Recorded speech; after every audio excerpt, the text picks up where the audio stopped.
안녕하세요. 곽기영 교수입니다. 이번 시간에는 팩터 데이터 형식을 보다 효과적으로 다룰 수 있는 포캐치 패키지를 소개하겠습니다. 사물의 범주를 구분하는 목적으로 사용되는 데이터를 범주형 데이터라고 합니다. 예를 들어 산업을 구분하는 제조업, 유통업, 서비스업, 농수산업과 같은 산업명이 이러한 범주형 데이터에 해당이 됩니다. R에서는 이러한 범주형 데이터를 팩터 데이터 형식이라고 부릅니다. R을 설치하면 기본적으로 사용할 수 있는 패키지를 이용해서도 이러한 팩터 데이터를 잘 다룰 수가 있습니다. 하지만 오늘 소개할 포캐치 패키지는 팩터를 효과적으로 다룰 수 있는 여러 다양한 유용한 함수를 제공합니다. 그래서 이러한 함수를 이용하면 팩터 데이터를 효과적이고 효율적으로 처리할 수가 있습니다. 먼저 예를 위해서 팩터 데이터셋을 하나 생성을 해보겠습니다. 회사의 구내식당이 조그만 뷔페 형태로 운영이 된다고 생각을 해보겠습니다. 회사의 뷔페 식당에서 제공하는 10개의 음식을 5개의 종류별로 구분해서 하나의 데이터 벡터를 만듭니다. 뷔페 테이블의 첫 번째 음식을 보니 채소였습니다. 그래서 이렇게 하나 기록을 하고요. 두 번째 음식은 과일이었고요. 세 번째 음식은 또 채소였습니다. 그리고 네 번째 음식은 밥, 곡류였고요. 다섯 번째 음식이 또 과일이었어요. 그리고 여섯 번째 음식이 채소고요. 일곱 번째 음식에 유제품이 나왔습니다. 그리고 이어서 과일이 또 등장을 하고요. 그리고 아홉 번째 음식에 육류가 놓여 있었습니다. 그리고 마지막에 또 과일이 놓여 있었고요. 이렇게 해서 10개의 음식을 그 음식명이 아니라 그 음식의 종류, 5개의 종류로 이렇게 저장을 해봤습니다. 이렇게 저장된 이 데이터는 범주형 데이터죠. 10개의 음식을 5개의 범주로 구분하는 범주형 데이터입니다. 이러한 범주형 데이터가 제대로 동작하기 위해서는 팩터 형식이어야 됩니다. 그래서 저 데이터 벡터를 팩터 함수를 이용해서 팩터로 변환을 해서 food라는 변수에다가 저장을 해보겠습니다. 그래서 출력을 해보면은 팩터 형식의 데이터셋이 이렇게 화면에 나옵니다. 이 아래에서는 범주형 데이터에 포함된 가능한 범주 값을 이 레벨이라고 얘기를 합니다. 그래서 이 팩터 데이터를 출력을 하게 되면은 기본적으로 이 레벨은, 즉 범주는 알파벳 순서로 이렇게 출력이 됩니다. 이 데이터셋에 등장하는 순서대로 레벨을 출력하려면은 포캐치 패키지의 fct 인오더 함수를 사용하면 됩니다. 먼저 포캐치 패키지를 메모리에 적재해 보겠습니다.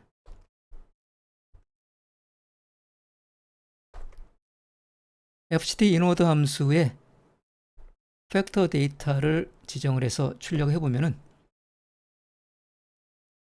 레벨에 출력되는 순서가 앞서와 다른 걸 볼 수가 있습니다. 맨 앞에 vegetable이 출력이 되어 있죠. 이 fct 인오더 함수는 데이터셋에 등장하는 순서대로 레벨을 출력을 합니다. 등장하는 순서를 보시면은 처음에 vegetable이 나오고 있고요. 그 다음에 fruit이 나오고 있고, 그 다음에 grain이 나오고 있고, 그 다음에 dairy가 나오고 있고, 끝으로 프로틴이 나오고 있습니다. 그래서 출력되는 레벨의 순서도 그거에 맞춰갖고 vegetable부터 프로틴까지 이렇게 출력이 된 것을 볼 수가 있습니다. 또는 경우에 따라서는 출력 빈도가 많은 순서대로 출력하고 싶을 때도 있습니다. 이럴 때는 fct infreq라는 함수를 사용을 하면 됩니다. 함수를 실행을 해보면은 역시도 레벨이 출력되는 순서가 다른 것을 볼 수가 있습니다. fruit가 가장 먼저 나왔죠. 이 fct infreq 함수는 출력 빈도가 많은 순서로 출력을 해주기 때문에 fruit가 가장 많이 출현하고 있다는 것을 나타냅니다. 보시면은 프루츠가 한 번, 두 번, 세 번, 네 번 등장하고 있죠. 그래서 가장 많이 등장하고 있고요. 그 다음 많이 등장하는 것이 베저터블입니다. 세 번 등장을 하고 있습니다. 그래서 출력되는 레벨의 순서에서도 두 번째 위치하고 있고요. 나머지 음식 종류들은 한 번씩 출연하고 있기 때문에 이 다음부터는 알파벳 순서대로 출력이 되는 것을 볼 수가 있습니다. 또 유형 함수가 fct reLevel이라는 함수입니다. 이 함수는 이름에서 짐작할 수 있듯이 레벨의 순서를 재조정할 수가 있습니다. 다시 말해서 레벨의 순서를 우리가 원하는 대로 지정할 수가 있습니다. 첫 번째 인수의 팩터 데이터를 지정하고요. 그 다음에 레벨을 우리가 원하는 순서대로 차례대로 지정을 하면 됩니다. 예를 들어서 프루츠를 가장 먼저 나오게 하고 싶고요. 그 다음에 베저터블스를 두 번째에 나오게 하고 싶고, 그 다음에 그레인즈를 다음 순서에 나오게 하고 싶고요.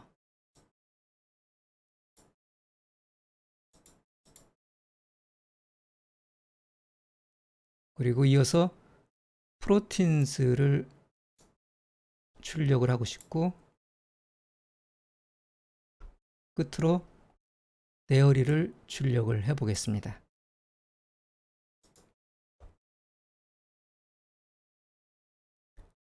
이렇게 해서 fct reLevel 함수의 레벨의 출력 순서를 지정을 하게 되면은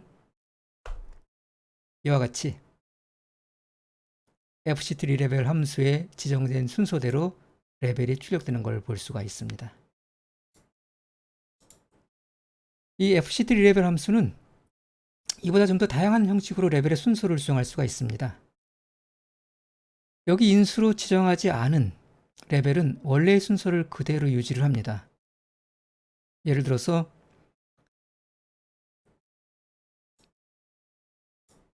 fct reLevel 함수에 프로틴스만을 한번 지정을 해 보겠습니다.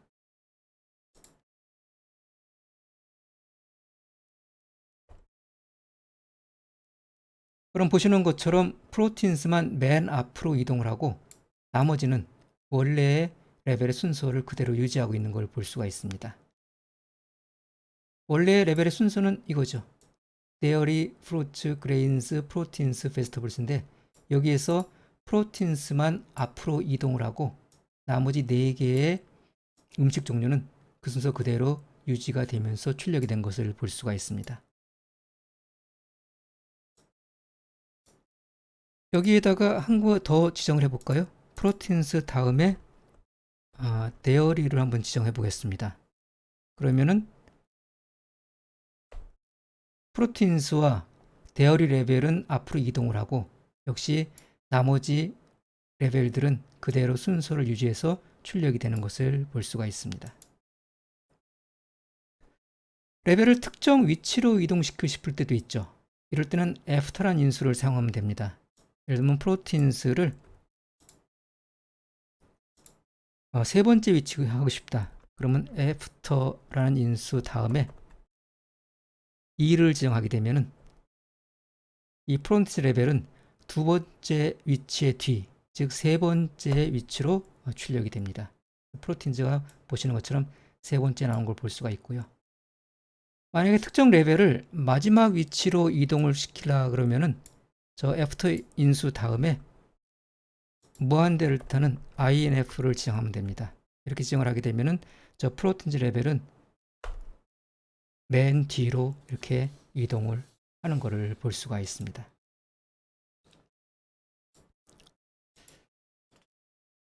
팩터 데이터를 다룰 때 다른 변수의 값에 따라서 레벨을 정렬하고 싶을 때가 있습니다. 이러한 작업은 특히 범주형 변수를 다른 데이터의 크기 순으로 시각화할 때 이용합니다. 예를 들어 여기에서는 팩터의 레벨, 즉 음식 종류를 음식 단가 순으로 정렬을 해볼 수가 있습니다. 음식 단가 순으로 정렬을 해야 되기 때문에 제가 임으로 10개의 음식의 음식 단가를 만들어 보겠습니다.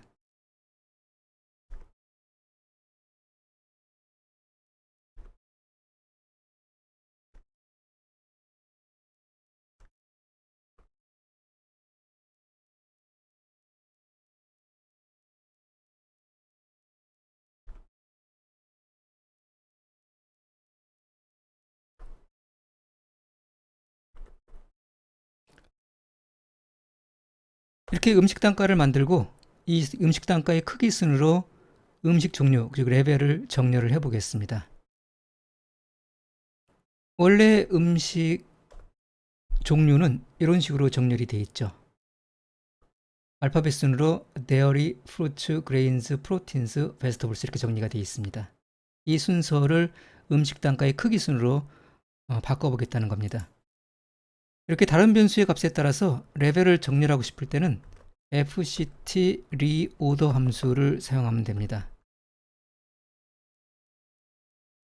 첫 번째 인수에 팩터 데이터 벡터를 지정하고요. 그 다음에 두 번째 인수 .x 인수에 레벨의 순서를 결정할 벡터를 지정합니다. 여기에서는 조금 전에 생성한 음식 단가를 지정하면 되죠. 그럼 이 두 번째 인수에 지정된 값의 오름차순으로 레벨의 순서가 조정이 됩니다. 실행을 해보시면은 이와 같이 출력되는 걸 볼 수가 있습니다. grains, vegetables, dairy, fruits, proteins의 순서로 출력이 됐습니다. 오름차순이기 때문에 앞에 있는 음식 종류의 단가가 가장 싼 거고요. 뒤에 있는 음식 종류의 단가가 가장 비싼 겁니다. 그런데 하나의 범주에 대응되는 값이 여러 개가 있죠. 여기에서는 10개의 음식이 있는데 실제로 음식 종류는 5개가 있잖아요. 그래서 예를 들면 첫 번째 음식과 세 번째 음식과 그 다음에 음식은 모두 채소입니다. 그래서 이 채소에 해당되는 이 범주를 대표하는 요약값이 필요하게 됩니다. 그 요약값은 기본적으로 이 값들의 중위수로 결정이 됩니다. 여기에서는 요 vegetables에 대응되는 값이 각각 얼마냐면은 1,000원, 1,200원, 그리고 2,000원이기 때문에 이 세 개의 값의 중위수인 1,200원이 레벨의 순서를 결정한 값으로 사용이 됩니다. 그래서 이런 식으로 이 5개의 음식 종류의 대표값, 요약값이 결정이 되고 그 요약값에 따라서 오름차순으로 정렬이 된 겁니다.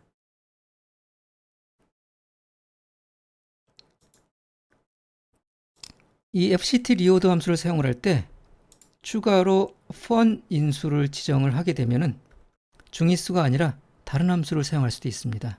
예를 들면 .fun 인수에다가 mean을 지정하게 되면 중위수가 아닌 평균을 사용해서 레벨이 정리가 됩니다. 실행한 결과를 보시면은 맨 앞에 grains가 나온 건 똑같은데 두 번째와 세 번째의 순서가 바뀌어 있죠. 그 이유는 앞에는 중위수로 각 범주의 대표값이 결정이 됐고 뒤에 것은 평균으로 대표값이 결정이 됐기 때문에 그 값의 차이에 의해서 레벨이 출력되는 순서가 달라진 겁니다. 만약에 두 번째 인수에 지정된 값에 내림차순으로 레벨을 소팅하고 싶으면 추가로 .dsc 인수에 true를 지정하면 됩니다.